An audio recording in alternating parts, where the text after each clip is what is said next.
worldwide who now have read or know about the simple yet inspirational and uplifting words she wrote, a great many of which you will find in this book.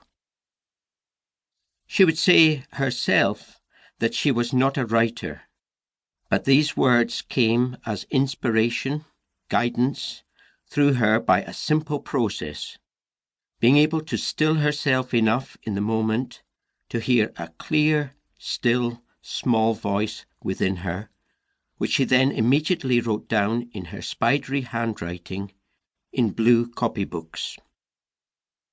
This voice, this inner direction, is what she is widely known for, as in the 1960s it helped start a now famous, pioneering international community near the village of Findhorn, Scotland, which, along with her written works, inspired and continues to inspire a whole worldwide movement of positive change. The year 2017 would have seen her 100th birthday if she had lived that long, and as the child who kept physically closest to her throughout her life, I have been asked to reflect and give talks about her. What I came to realise is that many had never actually met Mum, and although they might know a little about her work, they never knew her as a person. I saw the importance of articulating a human picture of her. To me, this gracious woman was first and foremost my mum. I was number 7 of the 4 sons and 4 daughters she brought into this world. Whatever she has become to others, to us she was simply a grounded, hard-working, good human being, our mother. She lived a very full and engaged life. She was no hermit or recluse, and neither was she some flamboyant guru from the East seeking the limelight.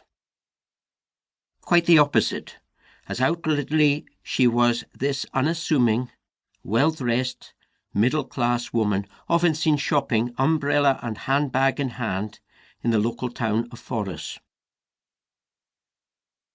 She was a great and caring person who was always there for us as children, making sure we were clean, fed and looked after. In the early days of the community, we lived in a caravan, and after cooking and cleaning, she usually snuggled in with us and read stories to us at night, often in tears at the emotional or sad bits. I also picture her out in what became famous gardens, initially planted around our caravan simply to feed us. She would be weeding and harvesting, or preparing food for a dozen or two as the community started to grow, or baking up a storm for the important tea time ritual that happened when we returned from school. My mother first heard her inner voice in 1953, while sitting in a sanctuary in Glastonbury in the southwest of England. By then, she had endured many hardships in her life, including being orphaned and losing her younger brother before her mid-20s.